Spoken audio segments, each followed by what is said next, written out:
You're listening to the Better 2 podcast with DM Needham.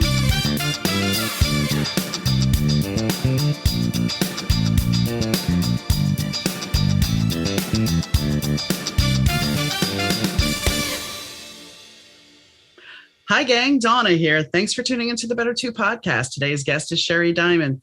Sherry, well, she has a pretty amazing story because, you know, we're all told, and I touch on this on the podcast, we're all told that if you don't lose weight by the time you're 40, you're never going to lose it.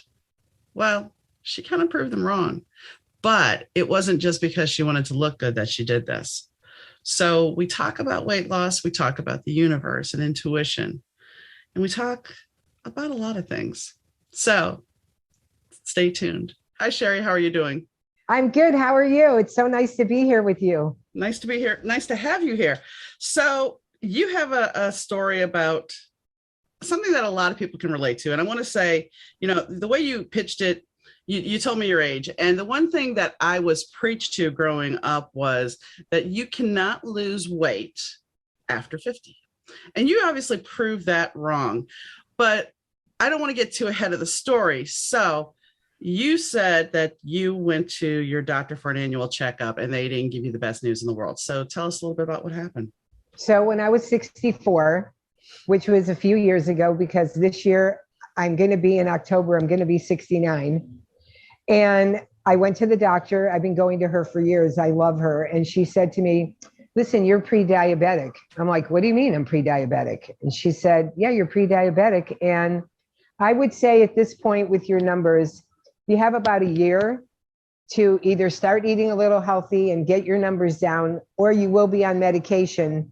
And eventually, if your numbers keep going up, I might have to put you on insulin. Well, she said the wrong word to me, which was insulin, because I'm terrified of needles.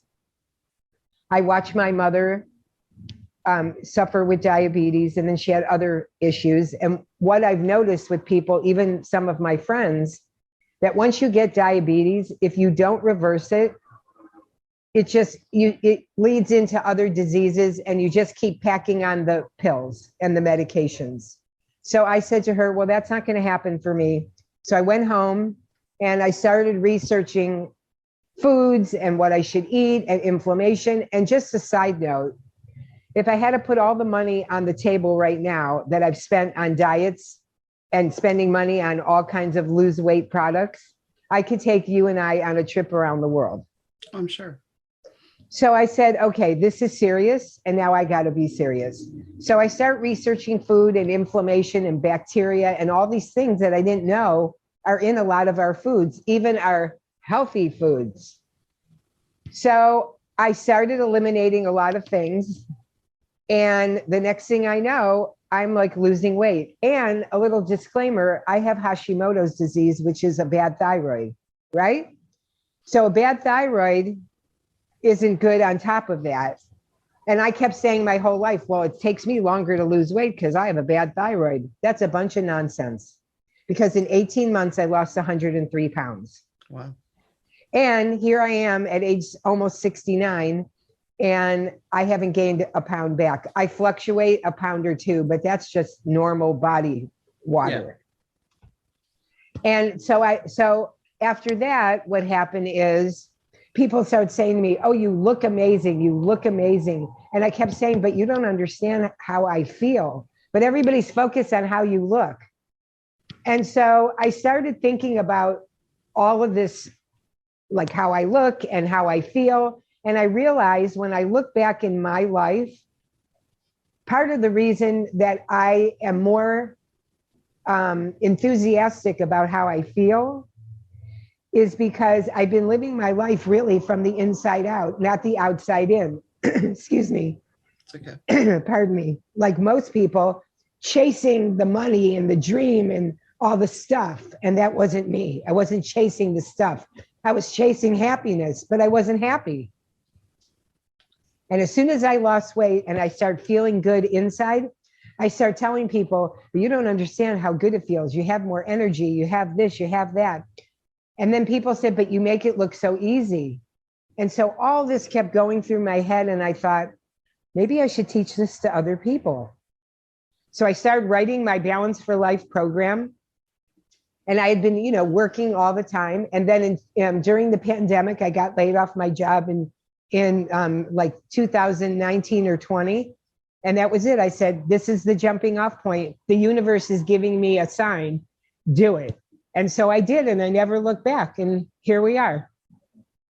Well, and there's a lot of things. I'm well aware of the side effects of diabetes because that was my husband. He was a type 1 diabetic, and when he first was diagnosed, he was very good about it. He lost 100 pounds, and this was pre-me. It was before him and I ever got together. And then he met somebody who was diabetic as well and said, I know how you can cheat the system if you want that donut. Worst person in the world for him to ever meet. Ever. So by the time I met him, he had the intention. He hadn't lost his sight. His sight was still fine. He had all his limbs. Everything was fine. But he had it in his mind that once his sight was going, because he had a lot of laser, that he was just going to lock himself away and just die. And so then he meets me, and of course I'm a problem for him because he likes me. He thinks he sees no way that we should be together because he thinks I'm out of his league. So anyway, we become friends, and then we became romantically involved. And the whole fact is, I told him it was better to love him than lose him, and lose him than not to have loved him at all, because it's an experience. And so after that, like shortly after, about a month after we started dating, we have the first retina reattachment. So his retina had detached. So that is a lengthy process. So we go through that. So then we had another retina detachment. Then we had another one. So we had 3 of those. We had cardiac bypass surgery. We had blisters on the feet that I had to tend to. He had hammer toes that had to be taken care of. He never lost a limb or toe or anything, which was awesome, which is rare. He had diabetic neuropathy, so he would hit things. He had a stroke in his left eye, so he couldn't see things. And the reason I'm giving this laundry list is anybody that's listening about diabetes, this is important. He had 7 stents. He had the cardiac bypass surgery. And then he started having kidney problems when we were together. And then eventually he ended up on dialysis. And in fact, the day I picked him up, the day he died, I picked him up from dialysis. So he would be proudly saying to people that were diabetic, he's like, I am the poster boy for a bad diabetic, and you don't want that. And when we first moved into this house, I don't know why my neighbor, but John always had it in the back of his head that it was because the guy was diabetic. He was amputated at both knees. So his wife had to push him around in a wheelchair. So that was always, I think, something in the back of my husband's head. And the things they don't tell you about, like the retina reattachment. Okay, so you get your retina reattached, you have the surgery, and then you have scar tissue over your eye. So then you have to have cataract surgery. And then you have to watch about macular degeneration, which is an aging thing anyway, but it happens progressively more in diabetics. And, oh, wait, he also had diabetic neuropathy of the eye. So therefore his eyes became dry and they weren't making tears. So therefore you would have tears in the cornea that would cause problems.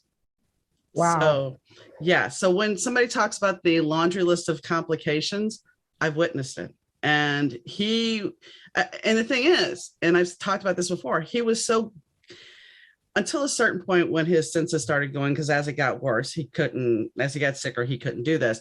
But when we first got together, I'm like, are you going to take your sugar? Oh, no, I know it.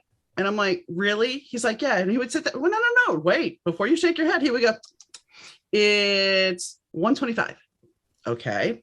And so he'd take the meter, and sure enough, it was like 126. And he could do this. He could tell you his blood sugar. He knew when his sugar was going low. When he was still healthy, he knew all these things. And it was scary. It is scary. Yeah, diabetes is a horrible, horrible disease. And I have seen people who, like me, had a chance when the doctor said, here's where you're at, and here's where you're going to go if you don't take care of it. And they went in the wrong direction. And now, as they're getting older, they're in terrible health. Well, and I think, I look at him, he used to drink diet drinks all the time. Right, and the worst. Yeah, diet drinks are not healthy for you. You're poisoning your body because there's all these chemicals, and I'm sorry to the diet drink manufacturers, but it's not healthy for you. It's a chemical shitstorm. That's the basic way to put it. And I mean, even soda itself. And yes, we've all drank soda at some point in our life. I still love root beer. I don't drink it very often. It's a treat now, but it's something that we do put stuff in our body. You know, you talked about inflammation in food. I have inflammation markers in my blood, and the doctors will just be like, oh, it's nothing to worry about. If it's showing up on a blood test that this is high, how's it not anything to worry about? Well, that's something that Western medicine doctors do not talk about, because if they get rid of all these things, then there's no medicine to give you. How are they going to make money? But I am going to tell you that my doctor, God bless her soul, she's a really smart person. And 7 months after I launched my program, she went on it. And she doesn't need to lose any weight, but she has a lot of belly fat. She felt stressed out. She has a little 5-year-old son, and she feels like she doesn't have enough energy for him. And she said, I feel miserable. I said, that's because there's certain foods that you're eating that are doing this to you. So she went on my program, and I have to tell you, she said to me, I had to go see her the other day because I had to go have my annual blood test. And because I have, like you, I have Hashimoto. And she just said to me, I think about you all the time. And when I want to go eat something bad, I go, oh my God, Sherry would be like, don't do that. And I said, see, she said, but you really instilled in me. And this is a doctor. She went to medical school telling you. So, I mean, how can it get any better than that when the doctor who spent years in medical school and she's been practicing for years tell you this is a great program? Yeah. Well, I mean, for me, getting diagnosed with Hashimoto's, my primary care doctor was a man at the time, and he would pull thyroid panels because I'm telling him what's wrong with me. He's like, well, it must be fibro because I can't find anything. Okay. So we get in a car accident and we go to an acupuncturist, and she's like, in order for me to treat you, I need to pull all your blood work. I'm like, okay. So she pulled, I paid for it, and she pulls all the blood work, which is a much larger panel than what the normal doctor pulls for thyroid. Right. And she comes back and she's like, you have Hashimoto's. You have this thyroid condition. So I go to my male primary care doctor at the time, and I give him the paperwork, and he looks at me, he goes, and I said, this is what's going on. He goes, where did you get that? Not, let's work on it. First thing out of his mouth was, where'd you get that? He left his practice. I ended up now with a doctor that I followed because she listens. She listens to what's going on with you, and she takes the time. And he's mad because you figured it out without him. Well, let me tell you about Hashimoto's, something interesting. I could have avoided it, but when I was a kid and I was going through puberty, pardon me, let me just drink something. No, that's really fine. quick. That's fine. Okay. So when I was a kid and going through puberty, I was a chubby kid. And my mom took me to the doctor. I think I was like 11 or 12. And she said, I think you should test her thyroid. The doctor said, oh, no, we don't need to. And my mom said, no, please, I want you. He wouldn't do it. So fast forward to when I'm 40 years old. And I can't get out of bed to go to work because I can't even move. I'm so tired. And I have more energy than most 10-year-olds, right? Yeah. Still to this day, I couldn't get out of bed. I would go to work dragging my feet, and everybody be like, what is wrong with you? And then my hair started falling out in huge clumps. I would come home from work and go to bed at 5 o'clock and sleep till the next morning. I mean, like life was in oblivion. And I was telling my mom about it because at the time my mom was still living, and she said, I think you have a bad thyroid. You need to go to the doctor. In fact, I'm coming there. She got on a plane and she came to visit me. And we went to the doctor, and the doctor said, not only do you have Hashimoto, he said, but your thyroid has completely shut down. Wow. It's not even working. Yeah. So there's no circulation. And that's why all these things are happening. I'm tired. My hair is falling out because nothing's working in my body. He put me on medication, and it literally took 2 weeks for it to kick in where I started to feel better. So I've been on medication for, 26, 5, 6, whatever it is, years. And now what happened is, fast forward to when I turned maybe I was like 50, 51, and I started noticing I'm not hearing really good. So I started to have a hearing problem, and that was part of the Hashimoto. And then when I was 55, I went to pick up the phone with my right hand to my ear because I'm a lefty and I write with my left hand, and I didn't hear anything. So I switched over to here and I'm going, hello, hello. And my friend's like, what is wrong with you? Why aren't you talking to me? Because I couldn't hear. So I went back to the ear, nose, and throat doctor to tell me I've lost my hearing completely. And if I had been diagnosed when I was going through puberty with Hashimoto and taken thyroid medicine, I'd have never lost my hearing. So that is a big problem if you don't take care of your thyroid. Here's the thing. I don't think I've had a bad thyroid all my life. I think it came on because I could lose weight. My friend and I were on Weight Watchers together at one point when I was in my late 30s. 100 times. Yeah, but I lost weight, no problem. She had a bad thyroid and she couldn't get it off to save her life. So when I started the job as a supervisor, and I was with my husband and my grandmothers were both living with us, my stress level was through the roof. And I think I've been told that can trigger it because your stress level will it's fight or flight constantly and your body can't react. So I think that's when my thyroid really, because that's when I gained the weight. That's when everything just started. My energy level tanked and everything. Other than that, before that, I was fine. So I hit it most likely, I want to say, in my early 40s. Yeah, that's what happened to me. And the other thing is, that's a problem with anybody when you need to lose weight, but especially if you're stressed out and you have a thyroid problem or diabetes or anything else, is that the cortisol level in your system is really crucial because that controls the belly fat. And the belly fat is where most diabetes and high blood pressure starts. Well, that's an interesting topic because I've had high blood pressure since I was 27. Well, you don't have to have it. I know I would love to. But the thing is, nobody ever really sits there and goes, hey, we're going back to the medicine, and I'm on old school medication. And when I look at Hashimoto's, I couldn't take Synthroid. So I was on Nature Thyroid, and Nature Thyroid had me doing wonderful. I was doing fine. I was losing weight. And then they had the recall, and it's not been back on the market yet. And so now I have to get a compound, and it hasn't done the same thing. I can't take Synthroid. I wish I could, but I can't. Even the generic? Even the generic. And I can't take Armor either. My body just does not like them. So I'm getting it compounded now. I have a lot of allergic reactions to meds.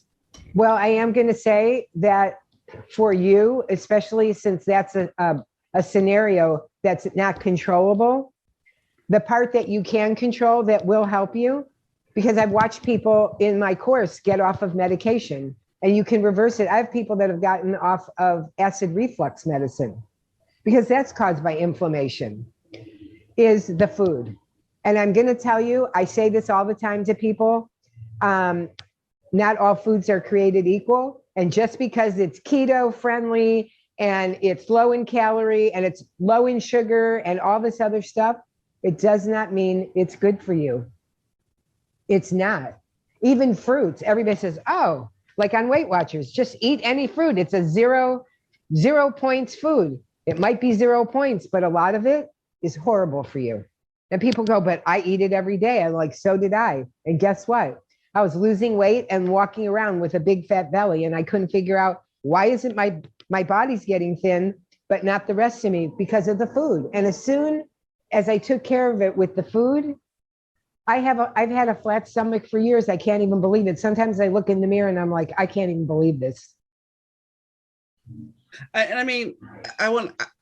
When my husband died, I'd started Weight Watchers. I'm like, okay, well, this is my wake up call. I either have to do something about losing weight because I'm the heaviest I've ever been, or I can choose to eat my grief. So I got on Weight Watchers, and I was on Weight Watchers about 6 months, and I was losing weight. And then I started thinking, because now the first time I was on it, we actually had realistic ideas of what points were. But now we have 0 points, and chicken is 0 points, and black bean soup is 0 points. And I'm sitting there thinking, well, that's fine and dandy, but it's still calories. You're still putting, so it's an illusion by sitting here. And I'm sorry, Weight Watchers, I'm not trying to bash. If it works for you, great. But the reality is it's not free food, and so I realized about 6 months in, I'm like, you can't continue to maintain this. This is because I kind of plateaued at that point. It's like, you're not going to lose any more weight. You can't continue to do this because it's not realistic. When you start living a normal life again, how is this going to be realistic? It's not. So. But you see what you just said? When you start living a normal life again, why is it a normal life again? We should be living a normal life while we're losing weight. Right. And so my other thing is, like you, I say, look, whatever works for you and you want to go on their program, God bless you and go do it. However, the thing that I notice is that I don't like is the foods that other weight loss programs are selling is not healthy. It's filled with chemicals. So we're buying their chips and other because, look, I can eat all this and still lose weight. Maybe so. But when you get off and you go to eat a Dorito or two, no, you aren't going to keep that weight off. No. Right. And so the food is key. And the other thing I have to say, not to bash Weight Watchers, because I was on it probably 100 times in my life. No lie. I'm not exaggerating. And I've lost weight on it. I'm not going to lie either. So did I, but I never kept it off. But now I have. Okay. So why did they change their name? That's the part I don't like. Why did we change our name? Because why? Why can't we keep it at Weight Watchers? Because are people sick of hearing about it? See, that bothers me. I don't like it. Is it that, or is it because we're just going down to the, acronyms now? We're just making things shorter. I don't know. Is it a better hashtag? I don't know, but that bugs me. I just have to say. So sorry, Weight Watchers and Oprah, because I love you, but that's my opinion. But I mean, it was because I went gluten-free too. That was the other thing. And sometimes, that was one thing when I was on Weight Watchers. It's like I had a salad and suddenly I wanted garlic bread. And it's like, well, that's not going to qualify under Weight Watchers. And that's what really kind of made me think. It was like, you know what? This is not sustainable, because once you start dating and once you get out into the real world, you're not going to be able to sit there and go, well, you can't do that. So you have to find something that works for you, that you're not sitting there counting points, that it's food that's healthy, food that you like, that you're not going to sit there and go, well, look like a freak, and go, well, hold on, I got to figure this all out. Well, but here's the thing. There is a solution, because people used to say to me, so where can we go and eat so that you can eat what you want? And when people said that to me, it used to infuriate me. So finally I had to say to people, look, I'm not the food police. I don't tell you what to eat. I never go, oh my God, you're going to eat those French fries? I never say that to people. So please don't say it to me. And the other thing is, there isn't a restaurant on the planet, I don't care what country you live in, that doesn't serve fish, meat, or chicken, or seafood and vegetables. Right. And then you pick and choose the ones from those categories that are on my program. And that's what I do. I go out to eat. I go out to eat. If I want to, I have a drink once in a while, but there's only certain things on my program you can drink. So if you don't like that alcohol, don't drink it. And if you have to drink other alcohol, then don't tell me you're not losing weight. You know what I mean? It's a trade-off. Right. What do you really want? Because that saying, you want to have your cake and eat it too? Not on my program. You can have cake, but you can't have cake and eat it too. You have to, it's one or the other. When I look at, people are like, well, McDonald's is unhealthy. I have not been to McDonald's in 2 years. 20 years. 20. It's been 2. Okay. It's been 2. But I remember when my husband's like, well, let's just stop at McDonald's. Like, okay, fine, whatever. And I would sit there and order something without a bun. And he would look at me, how are you going to eat this? They give you a lettuce leaf so you can eat it. Granted, at a certain point, McDonald's just became, and no offense, it just became disgusting to me. The taste of it didn't taste the same as it did when I was a kid or in high school. It just didn't taste the same. And I think that's another thing with the mind. Your body has to get to a certain point where your body's just like, that doesn't taste right. I don't want it. And that's when you can start making a big changes, because you're psychologically, you've changed your thought process that you don't need that piece of cake, that you don't need that treat. So can I tell you what you said, why it's so profound, what you just said, you don't even realize, is that everything you said is true, but the key is once you start eating really good and clean without inflammation, what happens is your body starts talking to you. Because right now I'm at a point where if once in a while, like I'll give you an example. My birthday is in October. So this past October, I went out a couple times with friends, for my birthday. And we went to this one restaurant that I love. And they have the most delicious chocolate ice cream sundae, like on planet Earth. And they're like, oh, you won't eat dessert. I said, I might. But if you want to order, let's just order dessert. And if I feel like eating it, I will. But I don't like when people make those kind of statements because I might want to taste it. I'm not going to die if I taste something that's bad for me. Right. I'm human. So I had 2 bites of that sundae. And do you know that within 30 minutes, I had a massive pain in my head from the sugar? And the next morning I woke up and I felt a little sluggish, and it's because of the sugar, because my body's not used to that kind of sugar. So I said, okay, so it's like, do I really want to eat when I go out this year on my birthday? Do I really want to eat that sundae, or should I pass? And for me, I'll pass because I know I'm not going to feel good. I remember when I was in college, and this was after the blood pressure diagnosis, the dietitian put me on a low-fat diet. And there was that craving of, I really want a quarter pounder with cheese. I really want that. Now, I had been on this diet for like a month and a half, 2 months. I had it, and within, I would say 15, 20 minutes, I started cramping. Lo and behold, I ended up with a gallbladder issue. But at the time, there was no reason. It's just like, okay, my body, to me, it was like, your body is screaming, this is not what I want. I don't want to have this ever again. Because it was bad. And people don't think about how your body reacts to that. So we were talking a little bit off air about the fact that, you had a bad breakup and you decided that you needed to get to know yourself. And I mean, I did the same thing between my first marriage. I dated a couple of people, but between my first marriage and my second marriage, I took the time to get to know who I was. And I think that's one thing that women don't do. I mean, even now, I'm working on 1 year and 8 months that my husband's gone. And it's been a very weird time because it's the first time in my life that I'm usually I'd have an apartment where I'd have friends that lived, like I had a basement apartment and my friends lived upstairs. So I was never truly alone. Even though I was alone, I wasn't truly alone, but I still took time to know myself. And now this is a different kind of environment because it's like, okay, now I have to learn who I am. Exactly. It's scary. And the reason is, it's because, there's a saying that we look, but we don't see. And as women, a lot of times, when it comes to, if you have children, your husband, your spouse, your boyfriend, whatever, or even your boss, you feel like you have to. Mm-hmm.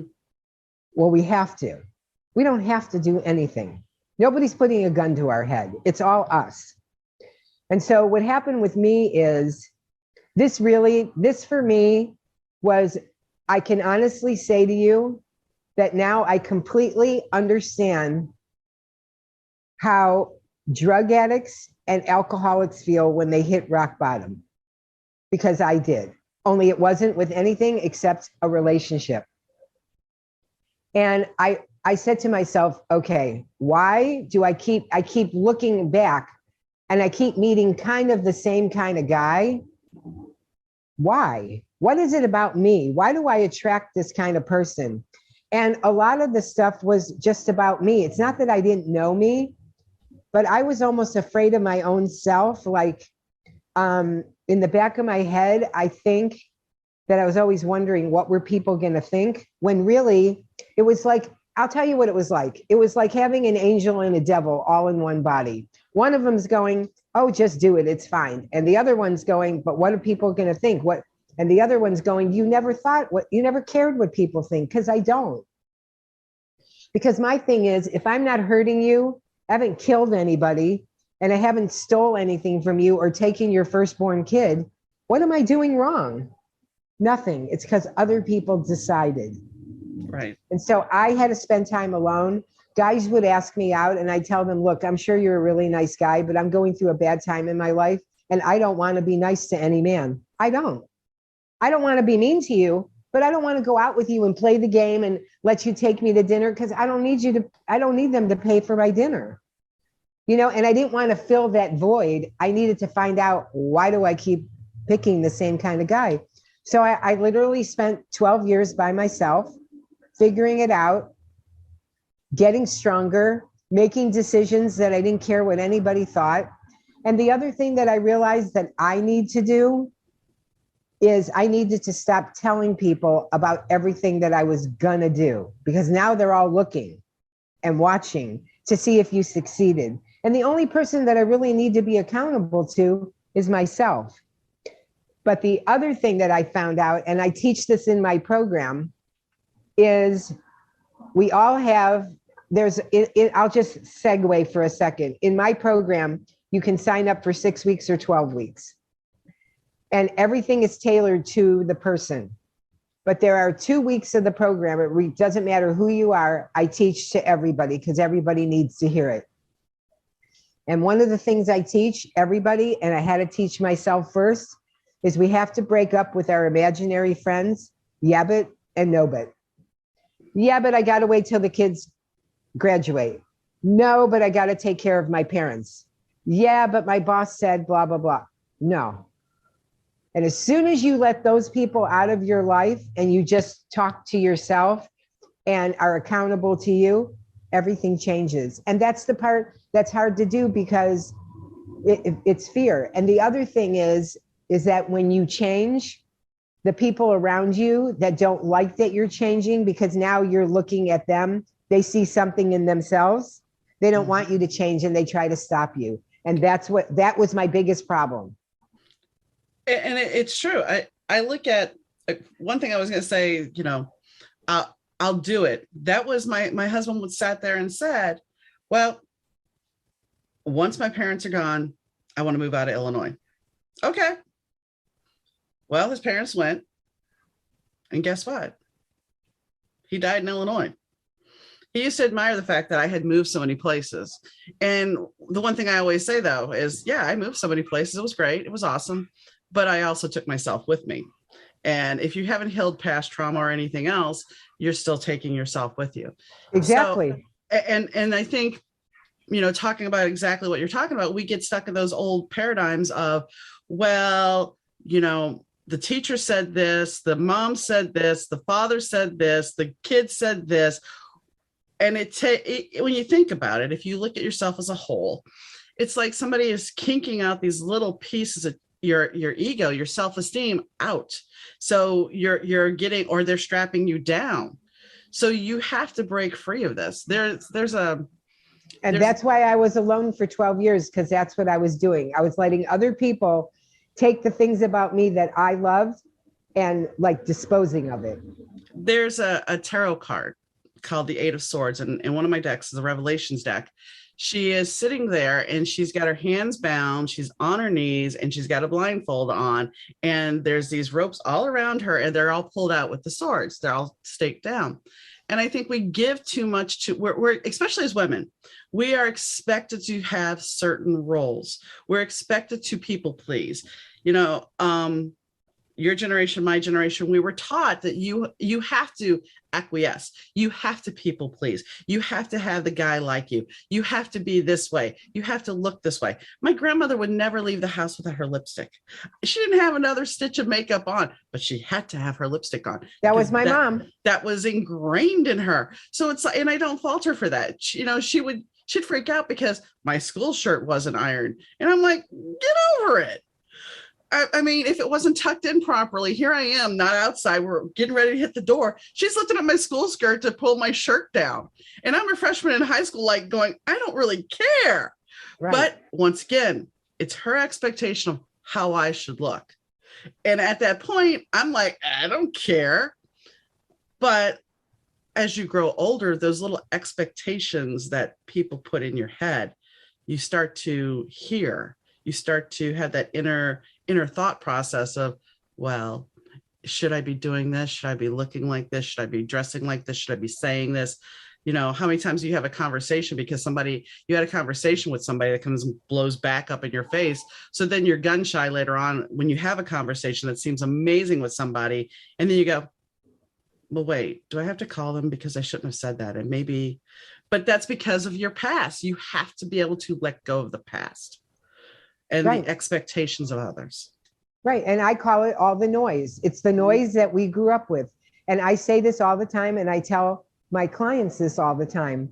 And you really have to think about this because it's true, is that how you're socialized as a child and what you think in your head as an adult is going to be the definition of your life.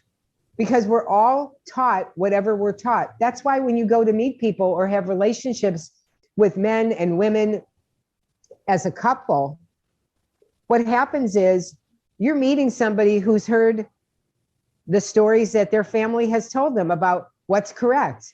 And then they get to a point in their life because of their own journey and their experiences, they decide how they want their life to be. So when you put the two together, that's really the definition. And what you said about your grandma and with your shirt and all that. I grew up in the same kind of family. Like I used to say to my dad, how come you never wear blue jeans? He's like, oh no, because I'm a business person. And if I go out somewhere and people see me, I have to make sure that they know that I'm, and I'd be like, but they're just blue jeans. But that's how he felt, because that's what he knew. That's how you present yourself to the world.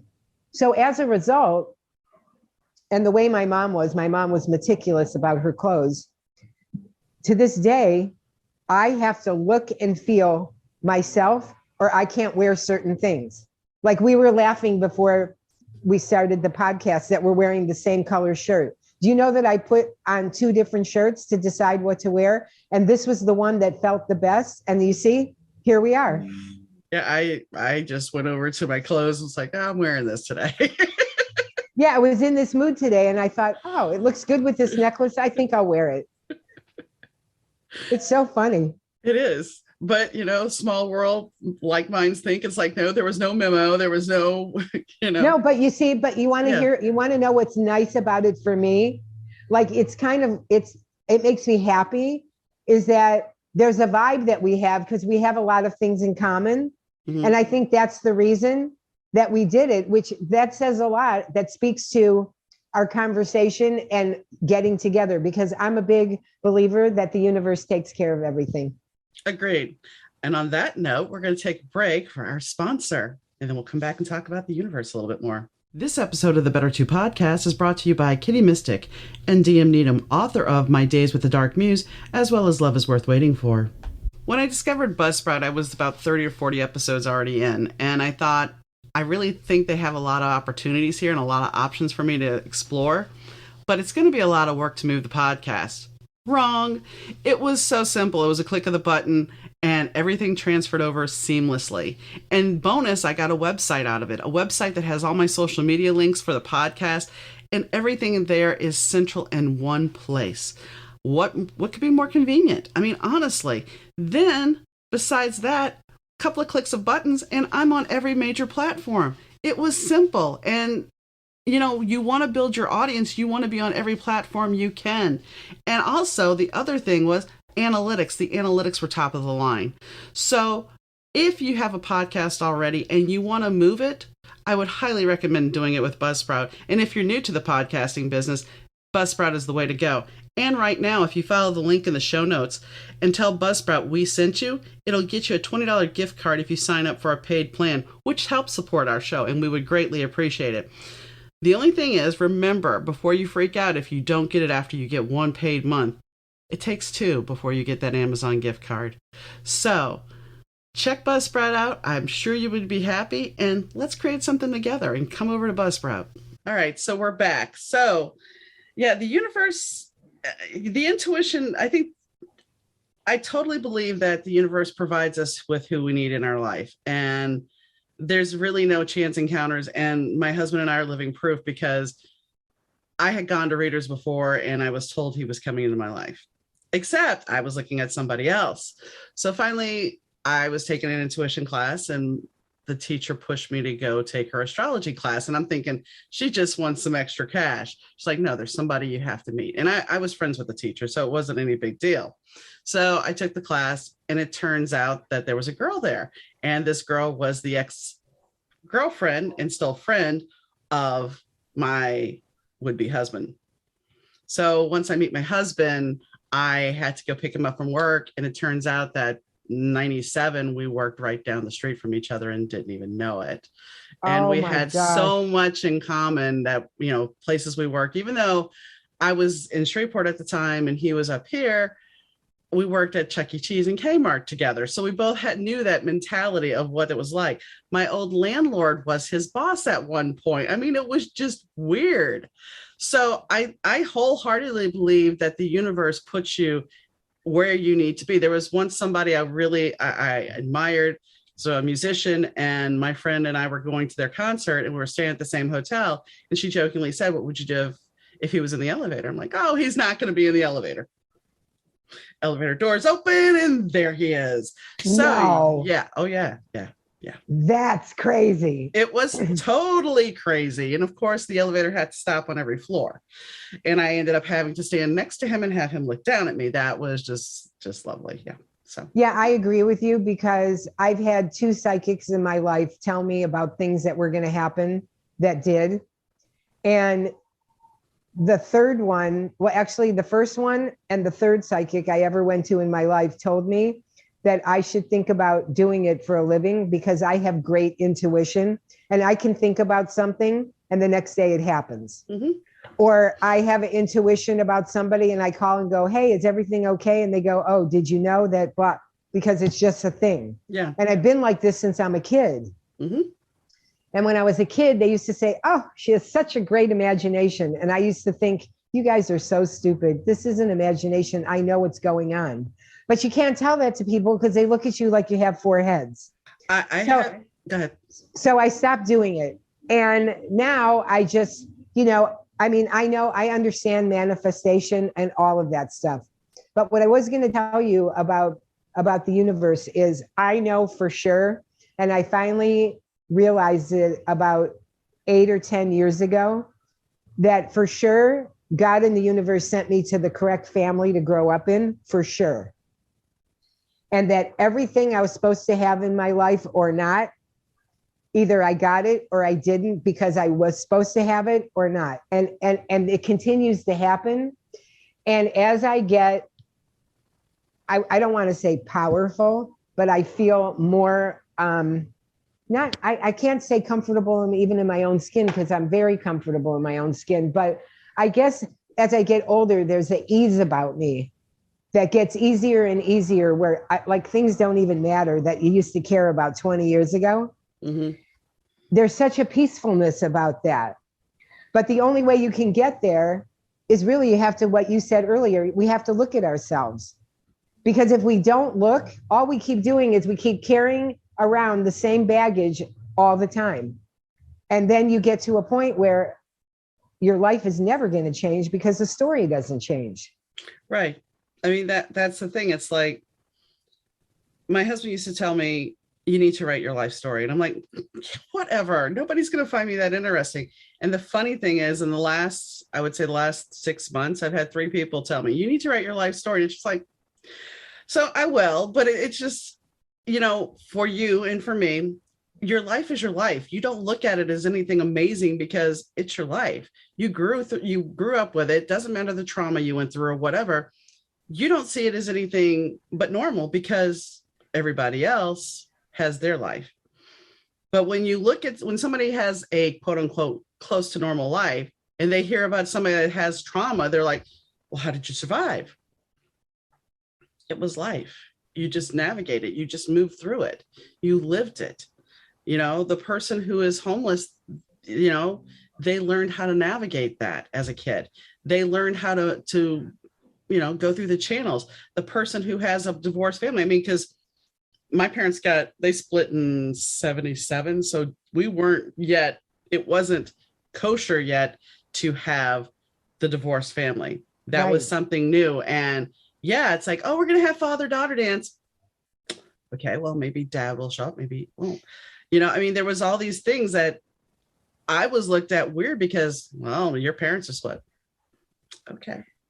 Yeah, I remember when I moved to California, I didn't even know until I was in my maybe mid-20s. I didn't know anybody whose parents, maybe one or two, I didn't know anybody whose parents were divorced. Yeah. Everybody's parents stayed married forever. And then they'd be like, and then I moved to California and I find all these people, yeah, their parents are divorced. And I used to just be mind boggled by it. But I am going to tell you, as I gotten older, over the last probably 25 years, I really understand how people can wind up homeless. I understand why people are addicted. I've never, thank God, I've never had any kind of horrible thing happen to me physically. But when I was a kid, I almost did, but I got away. So I understand how women feel if, God forbid, they've been molested or raped, even though I wasn't, but I came close. So I understand the feeling, even though I haven't experienced it. And if you can do that with other people, not only can you get along with people, but you learn about empathy. Mm-hmm. And there's so much you learn about yourself, like, wow. Mm-hmm. And so, and I say to everybody, human beings, I think human beings are the best people. I love people. And I think people are interesting and everybody has a story and we have to really listen to them. True. And that's kind of why I'm doing this, is because everybody's story is different. And I talked to somebody recently who had childhood trauma, and she's coming back on the show to talk to me about being a dominatrix. And she was, and she's also in her 40s. She decided to become a female bodybuilder. Now, we won't talk about both at the same time, but yeah, I mean, that's pretty fascinating when you think about it. It's like, that's fascinating, pretty amazing story, but it's not something that you would expect. I talked to, the episode that dropped yesterday is about a Navy SEAL. And, there's different people. And the fact that I'm able to talk to people from all different walks of life and learn something and then share that story with other people so they can learn, it's a very powerful gift. And I'm happy I get to be part of it. And there's something that's very therapeutic for you. It's like, I'm sure for you, like it is for me, when I first have somebody interested in my Balance for Life program, they do a Zoom with me. And for 15 minutes, I give them a free consultation. So I can ask questions, they can ask me, and I get to know them. And then every week when we have our one-on-one over Zoom, I already know, based on what they've told me, when they tell me, oh, this happened this week, or I didn't do this correctly, I already know what they did wrong. I already know. Yeah. And you get to know people where you can help them. And at the same time, it's very therapeutic for me because I'm reinforcing in my head about what I do in my life. Right. And I love it. And it's a gift to you. I mean, that's the thing. People don't always necessarily see that. And this goes back to, if you have something you do that you're passionate about, it's a gift. It's a reward to you to be able to share it. It's a reward to be able to put it out there into the world.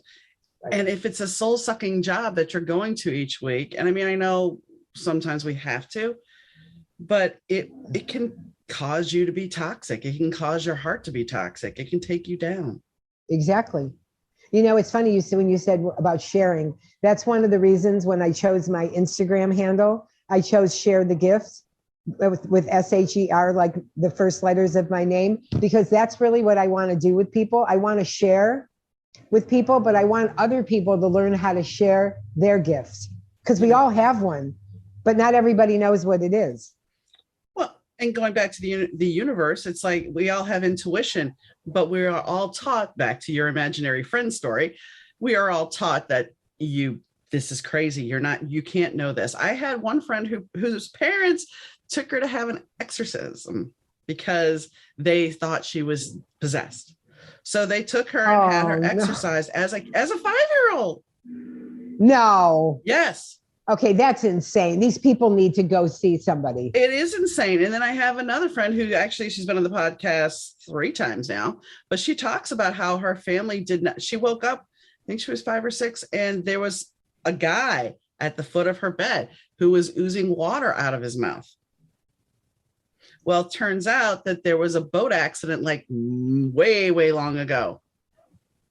And that's what she was saying. She's a medium. So, my husband, one time when his sugar was going low, he said that he saw a cowboy at the foot of his bed. He couldn't see that far. And he saw a cowboy at the foot of his bed, and he woke up, and he realized when he woke up, he was still seeing it. And the guy was kind of telling him to get up, and he was living in Cicero at the time. So it's very possible that that was a cowboy from that time. And his blood sugar was going low. So if he would not have gotten up, he would have most likely went into a coma. So let me tell you what's so funny about, not funny, but ironic, is that when I was in this relationship that I knew I had to get out, but I didn't know how I was going to do it. One day I was laying in bed and I was by myself, and I just went, okay, God, I know I need to do something, but why can't I do it? What's the matter? Do I need a sign? What do I need? And I went to sleep, and 2 minutes before I woke up, my mom's face was right here. I mean, like she could have licked my face. She was that close. Mm-hmm. And she yelled, no. And I went, okay, my mom knows this is not good. And then I went and I started the breakup process right after that. But I had to wait for that to happen. Yeah, because I didn't have the oomph on my own. And see, the universe said, okay, Mom, come on in. Let's go. Tell this kid, get out of here. And that's exactly what happened. And I understand all that. I've lived that, where you see things and things, and you wake up the next day and you just have to do it because it's real. When I look back at before my first marriage, my mom kept coming to me. She had been dead for maybe 6 months to a year. She kept coming to me to tell me that she had something to tell me. So last time she shows up, she has my stepdaughter with her, and she's dressed like she's the day she died. And so she's like, I have to tell you something. And I'm like 2 weeks, I think, away from getting married. A week or 2 weeks. I don't remember exactly. I have it written down somewhere, but she's like, I need to tell you something. I'm like, no, you're dead. Go away. She's like, no, I need to tell you something. I'm like, no, you're dead. Because she kept coming to me telling me she was alive. And I'm like, no, you're not. And the thing is, she committed suicide, was cremated, and I never saw her. So I got a phone call for her. I got a phone call saying she was dead. And I released her ashes, but there was still not the connect of, here's the physical. You can right, because there isn't any closure. Right. So I'm thinking this. So I'm like, no, you're dead. So she leaves. She doesn't come. The next time she comes back is like 2 years later or a year later, after my marriage has ended. And she's just sitting there with her arms crossed, not saying anything, smirking. I'm like, okay, fine. But I wholeheartedly believe that she was trying to tell me not to get married. She wholeheartedly. And when she came back, she was telling you, I told you so. Yeah. Yeah. And she didn't talk to me for a while after that. But I mean, it was just one of those things where it's like, when you're younger, you're just like, well, no, I'm hell-bent. I'm not going to listen necessarily. And I think that's the thing. We don't always want to see the signs that are right there pointing at us. And once you become intuitively aware, I remember the first time after I really started listening to myself. I mean, I've always been intuitive. I sent my parents to Disney World at 8 years old. They weren't fighting in front of me. They're like, you don't want to go? I'm like, no, you guys need time alone. Who does this? What kid at 8 years old says, "Oh no, go to Disney World by Yeah, yourself." but you knew. Right. So anyway, I remember going down to my dad's. It was Christmas, and we were cleaning up the dinner. And I went to go grab two casserole dishes, and I'm like, "No, don't grab two, because if you grab two, one's going to fall." That was the thought that popped in my head. And there's no reason, you should be able to carry two. So I walked back to the kitchen, came back, and my stepmom picked up two casserole dishes, was walking down the hall, and she dropped one, shattered it. I'm like, "Oh, okay." Right. Yeah, So, I was like that too as a kid. I would tell my mom, here's a note from the teacher that says blah, blah, blah. But mom, don't even read it, because in a couple of weeks, the teacher's going to send another note home that says this. mm-hmm. My mom would look at me and go, how do you know all that? What are you talking about? And I wouldn't even answer her. And sure enough, 2 weeks later, I come home and I know if I say anything, she's going to look at me like I'm nuts. So I dropped the note on the kitchen table and went in my room. And she comes in like 15 minutes later. She goes, can I ask you something? I said, yeah. She goes, how did you know the teacher was going to send this note? I went, I just know. Yeah. And my whole life, I used to say to her, I just know. And here's the interesting thing that happened. When I turned 50, my mom came to California, because I was born and raised in Cleveland. She came to California for my birthday, and then she went home. And one of my second cousins was supposed to get married, but she didn't. And my mom said, oh, listen, this weekend, don't call me on Sunday, because I'm going to the shower for the cousin. And I said, okay. And then she called me up 2 days later and she said, listen, I'm going to be home on Sunday because I'm not going to the shower. I'm like, why? She said, because my cousin has the flu. I said, oh, when did they reschedule for? She said, we're not sure. I said, Mom, she doesn't have the flu. Mm-mm. She said, what are you talking about? I said, she doesn't have the flu. She goes, oh, here we go. I said, here we go. I'm going to tell you right now. She doesn't have the flu. They're not engaged. They broke up, and everybody's too embarrassed to tell you that they broke up. 4 days later, my mom calls me. I answer the phone, and I said, I always used to say, hi, Mommy. And she said, at the other end, she said, okay, I'm just going to say this one time, and I'm never going to say it again. You were right. They're not getting married, and I can't believe that you knew it. How did you know? And I said, what's the answer I've been giving you for 50 years? I just know. So then we had to talk about it. And I said to her, do you not understand that my whole life? She said, I know. She said, but I never listened. And now I'm sure that you're right. And I'm never going to doubt you again. I said, so why did it take you this long? And you know what she told me? Because I was afraid. Because I was afraid that I had a kid that had this kind of intuition. She said, because I used to watch you and I already knew what you knew was going to go on. And when you used to come to me and tell me something, I couldn't say to you when you were 8 or 10 or 12, okay, I believe you.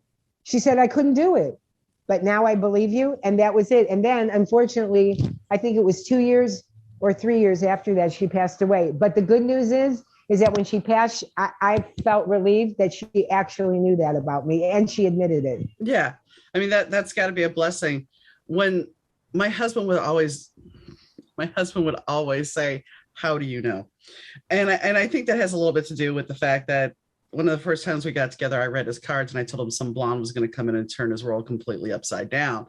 And he's like, who is that? I'm like, I don't freaking know. Of course, I didn't say it that way, but yeah, it ended up being me, of course. But of course, the funny thing is about, I think it was a month later, we were doing it was either a month later or a year later. I don't remember, but we were doing a meditation on Halloween and at this friend's house. And I had been living there at the time, and he's supposed to be looking at me, or not looking at me. He's supposed to have his eyes closed, but he's just opting to look at me. And he sees my mom on top of me. He doesn't tell me any of this for like 6 months. And so he's like, well, yeah, our friend says, John said he saw this. I'm like, really? So I talked to him. He's like, yeah, this is what she looked like. I go grab a picture. I'm like, is this her? He goes, yeah. I said, and yet you're going to ask me, how do I know? He would say that all the time. How do you know? And it's like, he would get intuitive hits like crazy, but he was so scared to embrace them. He was very gifted, but he was terrified. He's like, well, I feel foolish. I'm like, dude, no, you know what you know. And that's the thing. And I mean, we were so connected. That's the scary thing when you were that in tune with somebody. It's like, man, my knee is hurting. He's like, yeah, so is mine. As soon as he owned it, mine went away. And Oh, how funny. that is but it's funny, but it's also just the first time that ever happened. We had been dating a few months and I was sitting at my desk in Elk Grove Village and he was in the city. So we're about 40, 50 miles away from each other. So I'm sitting at my desk and all of a sudden I see this rainbow prism in my eye. I'm like, what the hell is this? And so and we didn't have text at the time really. So I messaged him and I'm like, are your eyes screwing up? I sent him an email and he emails me back. He's like, yeah, how did you know? I'm like, because this is happening. I called him like, because this is happening. He goes, yeah, that's exactly what's going on with my eye. I'm like, Wow. You know, I use that, my intuition. I honestly can admit now that when I was a kid, I used it like a superpower because I could pretend like I had no idea what was going on when adults were talking about stuff was not supposed to hear. Mm-hmm. And I would pretend like I had no idea and they would keep talking and I heard everything. Like I remember one time my parents had company and I was the kid that hated to go to bed because I was afraid I might miss something, right? Mm-hmm. And I wanted to listen to the adults talk and tell jokes and everything. So I used to go upstairs. My mom would put me to bed. I think at this time I was maybe 10. And then as soon as I knew she was downstairs and involved with her guests, I would come with my blanket and lay in the hallway by the banister and listen to what was going on downstairs. And I would hear one room people talking and the next room people saying, and then people going from room to room and telling lies. And I used to be like, oh my God, they're lying. And then I remember one time after my parents had guests over one night, my mom said, oh, did you know that so-and-so? I'm like, Mom, they're lying. She's like, what are you talking about? I said, they're lying. I was upstairs laying in the hallway and they were here, said this. And then they went in the kitchen and they, Mom, they're lying. And she used to look at me and say, first of all, what were you doing out of bed? Right? Yeah, she didn't care about anything else. She was mad that I wasn't sleeping. Yeah. But she didn't want to acknowledge that I could be right. But there were a couple of times where she did investigate and she did find out I was right, but she still didn't want to believe it because all she focused on is you should have been sleeping. It goes back to a gentleman who the term that my grandmother liked to use was piking through his parents' things at 7 years old. And he found out he was adopted. And he's 70 now. So this is, you understand, it's from your generation. And so he found it and he's like, I didn't go talk to them. I didn't do anything. I said, well, yeah, if you would have went and talked to them, they wouldn't have answered you anyway. They would have just looked at you and said, why were you piking? Why were you digging? You had no business looking in there. And that was kind of the same mentality. If I would have done something, it would have been the same way. My parents, they would have been the same thought process of, well, you shouldn't have been doing that. Well, because as human beings, we're afraid to take ownership of the things we know. It's like me, when I knew I should be losing weight, and this is a long time ago, I could look at myself in the mirror and in 1 second go, what is wrong with you? Why don't you just get it together? And the next minute I could turn the other cheek and go, yeah, I think I'll just go eat some Haagen-Dazs. Yeah. Because it's so easy to just go, yeah, whatever. Well, and for me, I was raised with a mom like that. I was raised with a mom who would sit there and tell you, you can do anything you put your mind to. Oh, one day you're going to fall flat on your face and I hope I'm there to see it. Okay, pick a lane, which way we're going to go. Right. And so the noise that you heard affects you as you're getting older. So as you become an adult, who knows what manifested from that? Mm-hmm. Right. And so that's what I did, going back to our earlier conversation. Those are all the things I looked at and started doing what we now call unpacking about me. Yeah. Yeah. And I think, that's the one thing people look at post-traumatic stress disorder and they only look at a lot of people. It's gotten better, but a lot of people for a long time only looked at it. Well, if you went to war, you have post-traumatic stress disorder. That's a given. Anybody else doesn't have it. But the fact is, now they have a term called childhood post-traumatic stress disorder. You can have PTSD from work. You can have PTSD from being attacked. I mean, there's so many ways to go talk about it now. And I think we have to have those open dialogues, because somebody with a shared experience, here's a little caveat to that. Somebody with a shared experience, you can have somebody that relates to it and understands.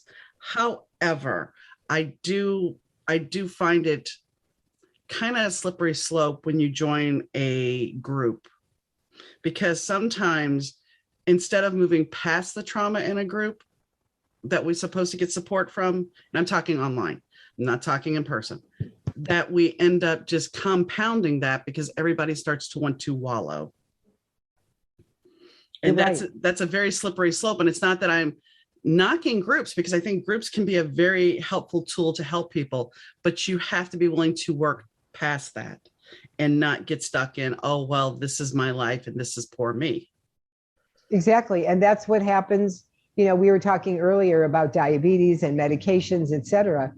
And that's something that I noticed people in my age group that are in their 60s. And now I notice it a lot with people in their 50s. Once they get to that point where they start taking medication for something, and you're at the age of 50 or more, they're like, well, you know, I'm 60 whatever years old. So, you know, you're like we're supposed to embrace having these problems. And I don't buy that for anything, because my motto is here's my goal. My goal in life and my health are two things. One, jokingly, I say this, but in my heart, I really mean it, is that I want to live forever and piss off the whole world. But the more important part of it is that I want to be the first person in my immediate family that does not have diabetes, high blood pressure, or die of cancer. There's nothing wrong with that statement. And I want to say something about that. You know, when you hit people that are 50s, 60s, 70s, they get to this comment. I've heard this comment, I can't tell you how many times. Well, I'm going to die from something. Does that mean let's just go get in the car, with no doors, no seatbelts or anything, and go 100 miles an hour and hit a brick wall? Is that what you're really aiming for? Because technically that's kind of what you're doing. But you know what they're really saying? What they're really saying is, I know I need to make a change, but I can't find the wherewithal to do it. Yeah.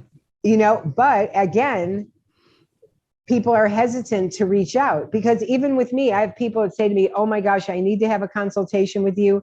I've got to feel better. So we have a consultation, and I say to them, it's really simple. My program is so simple. You just pick, do you want to do it for 6 weeks or 12 weeks? I send you the clean eating food list to follow. I go over it with you, every single food group, every single food. I send recipes. I do everything. And then at the end, when I tell them, so this is how it is, I make it really easy. That's when yeah, but no, but show up. Yeah, but because they're afraid.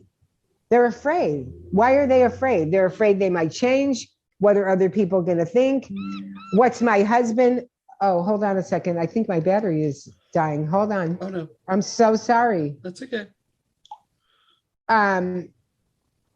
Okay, hold on one second. I'm so sorry. That's okay. So what happens is they have to change, and they really aren't ready to change. Mm-hmm. So they find every excuse, and they think that they can be on my program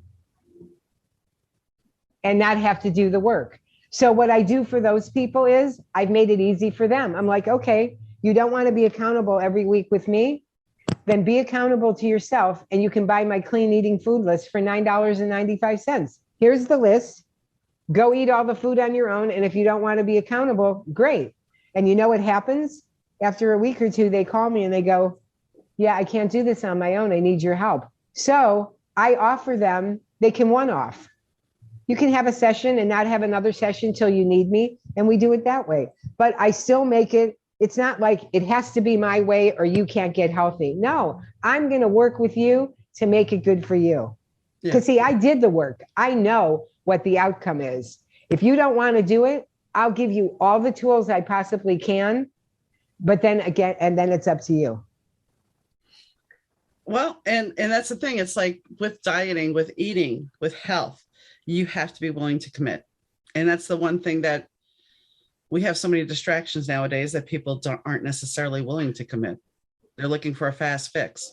But the why, but right. And the reason they want a fast fix is because you can go on your phone and you can do this. And in 2 seconds, you have the answer.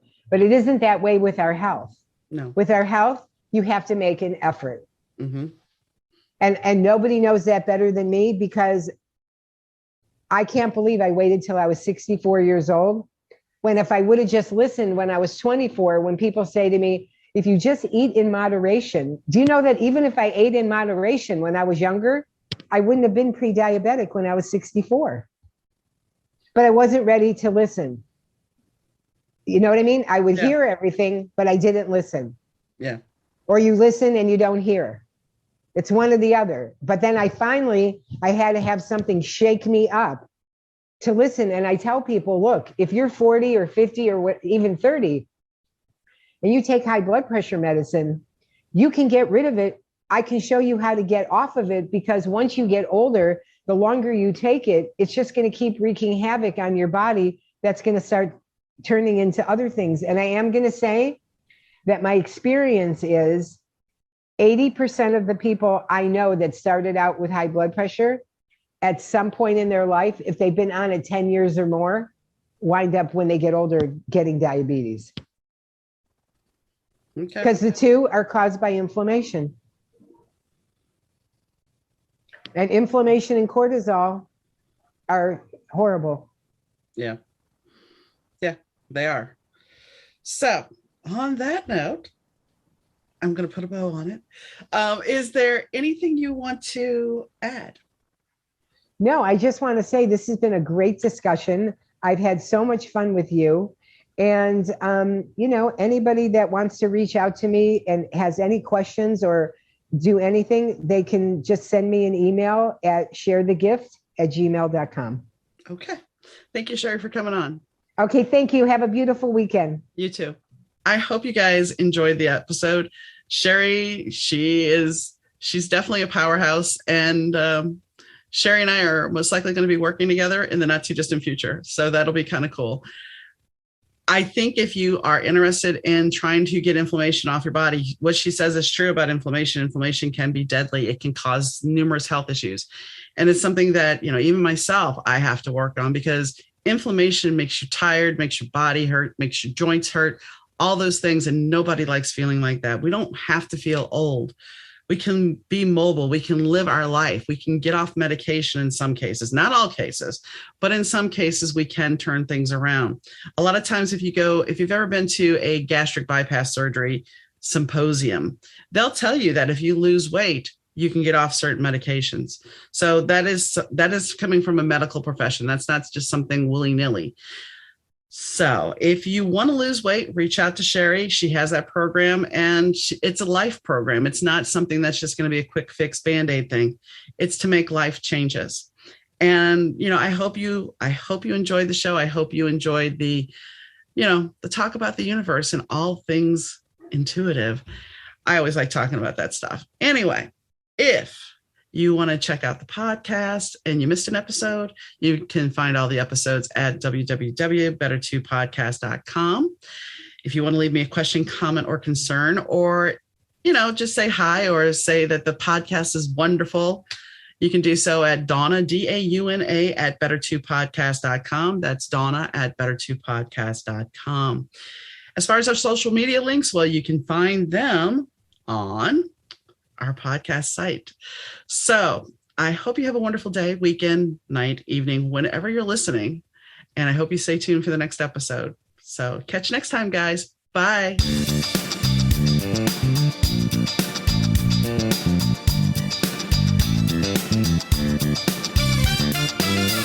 The Better 2 podcast is mixed, edited, and produced by Rich Zai of Third Ear Audio Productions.